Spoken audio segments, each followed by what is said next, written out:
All right, guys, welcome back. You should be on chapter 4, lesson 2 video notes for today.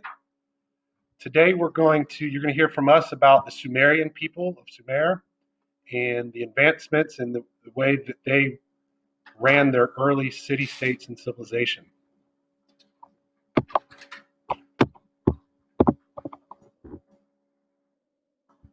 And we call people from Sumer Sumerians, and they're going to build the first cities in Southwest Asia, what we now really call the Middle East. These cities were very isolated places. They were surrounded by mud flats and patches of scorching desert. So it was a very inhospitable place once you left the city. You can see kind of the terrain there, very dry, very dusty. It was difficult to travel by land or communicate with other groups, making these city-states very isolated and cut off from their neighbors. And you can see here, if you think back to elementary school, how everything was kind of contained together. You were very isolated. You didn't stray very far from your classroom, maybe a few places, the cafeteria, the gym. Otherwise, you stayed put. It's very similar in these city-states where they don't leave very often. And then finally, they were independent of each other, meaning each city-state had their own set of rules, own set of laws, own ways of doing things. Their cultures differed from city-state to city-state. But they did control the immediate area around them. The farming around them was under the control of these city-states. All right, we're going to look at one exact specific example of a city-state, the Sumerian city of Ur, Ur. Now the picture here, we're going to have some words come up around the picture, but you can see from the picture itself, we have a very large, we're not going to call it a village anymore, it is a city, surrounded by mud brick wall, obviously to keep out any hostile invaders, anyone who might want to do harm to the city. The population grew from about 5,000 to 20,000 people. Obviously, that population would change, but we're looking at a max of about 20,000 people. Each city is surrounded, like I said, by that very large wall made of mud. And this is going to serve several purposes. First and foremost, it's going to keep out hostile invaders from other city-states who may want to try to rob and pillage and take what you have. But it's also going to contain, specifically, things like domesticated animals. You don't want them just wandering away, getting lost, getting taken by wild animals. You're going to want to keep them contained. All right. Obviously, protect the homes. So there's sort of multiple reasons you're going to be surrounded by that large wall made of mud bricks. Now, you can also see that they have an irrigation canal running through the city. So that's a way of transportation inside and outside of the city, obviously drinking water.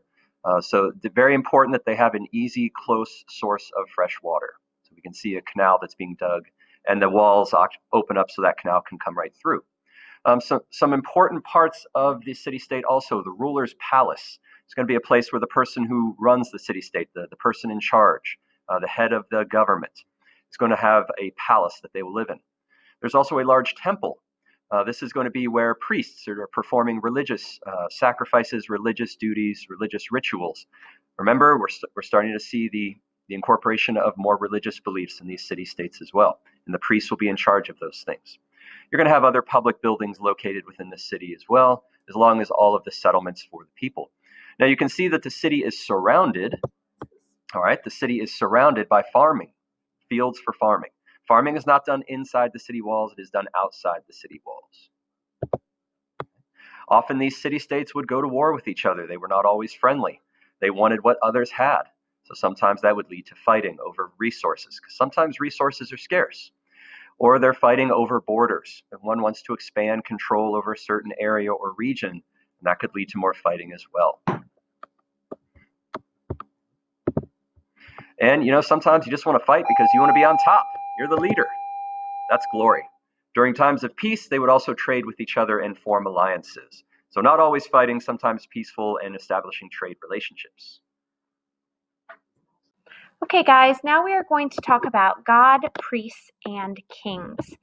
In Mesopotamia, they chose to have a ziggurat. And in the ziggurat, this is where the priests would go to worship.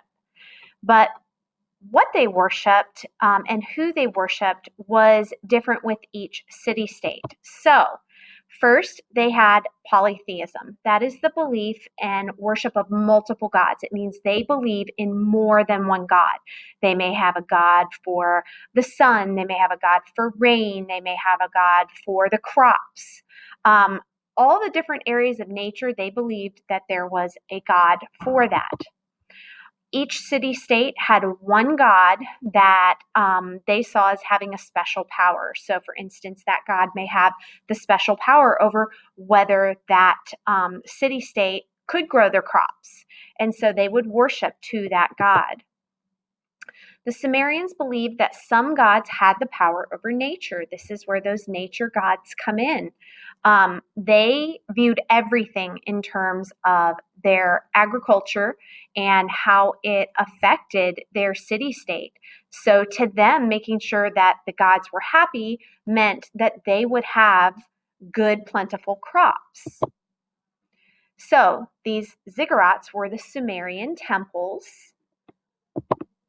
And at the very top is the temple of the ziggurat. This was the home of the gods, and only special priests were allowed in it. Not just anyone could go in there. Only the priests were allowed in. The very top. Okay, then we have our social groups. Gods are in the cloud up above. They are not in the actual pyramid. They sit up above that. The priests sit at the very top of this social structure. Now, I want you to pause for a second and think about what I told you in the previous slide. That Sumerian temple at the very top is only where the priests were allowed into. So it was almost like an exclusive club that only the priests belonged to. So that places them up there very high. It places them very near the gods because they would go into that temple to communicate with the gods. Next, you would have your upper class. You would have scribes. These are the people who could read and write.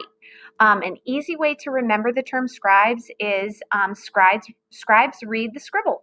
Okay, so scribes and scribble. But priests could also read and write. So you had two groups of people. You had priests that could read and write, and you had scribes that could read and write.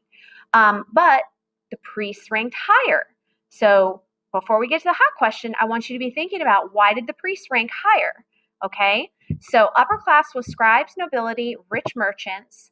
Lower class was merchants, farmers, and artisans, your craftspeople, your specialization of labor jobs, those special skilled jobs.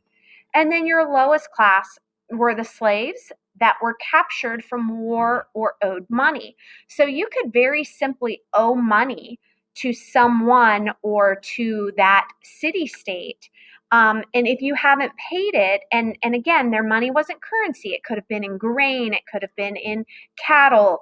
It could have been in sheep. Whatever they owed that money or plant or animal for, if they didn't have it to pay, they would be taken as a slave. And when that debt was paid off, they were released. So now your hot question is, why do you think priests were so influential in Sumerian society? You need to make sure that this is answered thoughtfully. 3 to 5 sentences. Do not start it with a pronoun. You need to restate that prompt. And make sure, guys, that you are including vocab. There are vocab that you can include in this, and we are going to be looking for that. It is always important to use your vocab every time you answer something. So if you need to rewind and look at the last 2 slides that I've covered to help you find your answer, we will be checking these in class. So I know you guys can do it. We will see you later. Bye.